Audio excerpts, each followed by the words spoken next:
Hey friend, it's me, Dr. Missy Hillock. I'm here with an energetic forecast for the week of July 26th through August 1st, 2026. And there are some cool things happening in the cosmos this week. We've got a full moon. Today, the 26th, Jupiter goes retrograde for about a year. But the thing that I really want to talk about in this week's reading, because it came through very strongly in the oracle cards, is actually the date of July 29th, which is known as the Day of Miracles. It's a day when the sun conjuncts Jupiter in Leo.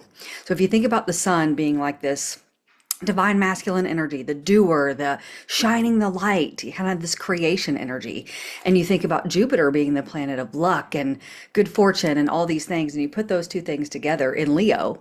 Leo, the sign that's like, let's do this, let's be seen, let's be our best selves. That's exactly what you get with this Day of Miracles on the 29th. You get this invitation to be more of your authentic self, to step into your courage, to step into your visibility.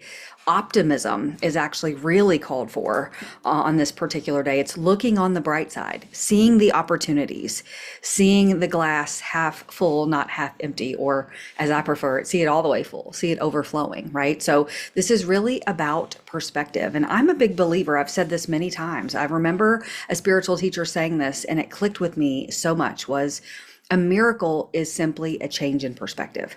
And that's really what we're talking about here. We're talking about looking at life and approaching life and funneling life through us from a different lens, a different filter, one that is more for us through the optimism lens and the courage lens and the I can do this lens than the fear and the what ifs, okay? And living in the projection of what could possibly go wrong, right? So the cards that I pulled this week, man, oh man, do they support this message.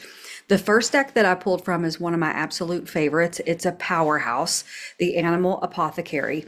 And two cards actually came out, and to me, they represent really the same message. So first, card number 6, Inner Conflict Resolution, and card number 23, See Beyond the Past. So let's see how these tie in.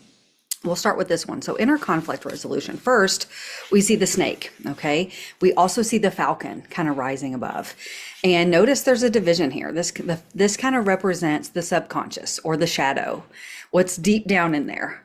And then this represents what's coming out, what's being expressed, what's seen on the outside, our consciousness. And what this is showing us is that we are in this time right now where we've done so much healing, so much upgrading, so much shedding of the old layers, shedding of the skin. But yet all of us, because we're human, we have these things that linger within us. And the invitation here with the snake is to think about some of that stuff that we hold as like, think of the venom of the snake as the poison, but yet in little doses, it acts like an immunity. It sort of prepares us or shields us from things that are to come. And so this is an invitation to see things that we may be carrying from the past as actually this little bit of immunity, this preparation for how we can approach things, how we can move through situations with more resources, more thoughtfulness, more consciousness, and actually be the falcon, rise above, fly, see. And notice the eye here. It's like that inner eye, that third eye, tapping into intuition and seeing with the eye on the bright side, seeing the opportunity, being optimistic, seeing how something is for us. So this is a super powerful card for the energy that we're being invited into this week. And card number 23, See Beyond the Past, again, to me is a similar message. This is the story of the ugly duckling. Okay, so think about that story and how the duckling doesn't fit in to its family. And, in the shadow, right, in the reflection, in the subconscious below the surface is still this ugly duckling that was made fun of and didn't know its gifts and its beauty and its talents. But it was the black swan. It was never a duckling to begin with. And here he is in all his gorgeousness and glory. And yet sometimes he still remembers and reflects on the pain within. Okay. So this is another invitation here to see beyond that. Or when you do see it as what is above. See it as what is actually being expressed, right? Not what is there to cause harm, to keep us stuck, but actually how we have moved through those pains and those experiences to be even more who we are. And then the second deck I pulled from is a Denise Lynn deck, the Sacred Traveler. And the card that came out is Wise Leader. So it says, you are a beacon for others. And I absolutely love this card on the heels of the other two because it is a reminder of our inner goddess, warrior, leader, high priestess, all these amazing codes and energies that allow us to express our light, not just for our own sake, but for the sake of the planet, for the sake of the individuals we're meant to serve, we're meant to connect with, we're meant to touch with our wisdom, with our stories, with our experiences. And that is the absolute power of this.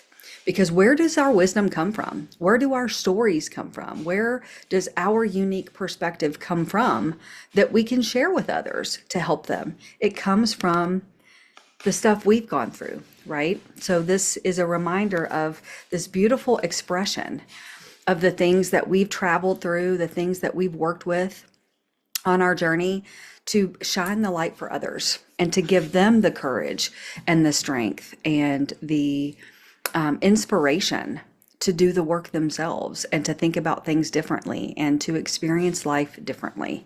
And I think that's so incredibly powerful. And then the last deck I pulled from is Messages from the Guides. So what do our spirit guides want us to know? They want us to know that we're never alone.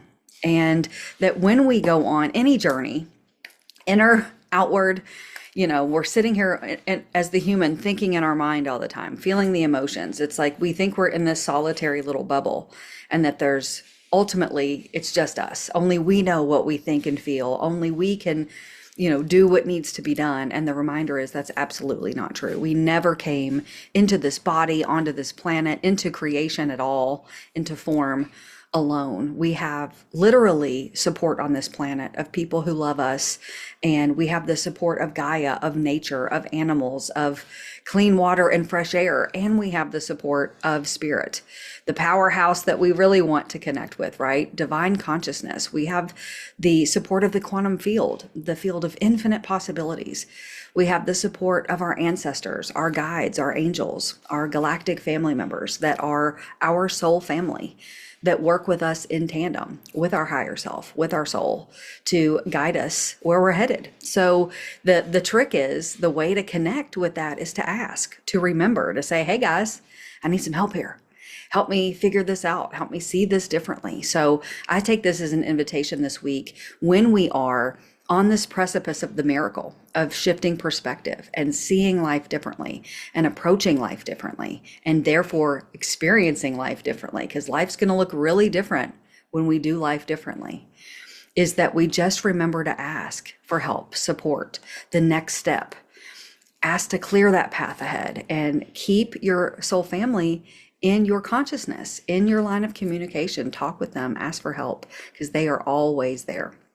I really hope this message supports you this week as you experience miracles of your own. If you want to make sure you never miss one of these messages, you can follow my YouTube channel here, where I'll post an energetic forecast each Sunday. You can also sign up for my mailing list. That information's in the description below, where you can also get great resources and tools and inspiration right in your inbox. Hope you have a fabulous, miraculous week, friends. I'll see you in August. Bye.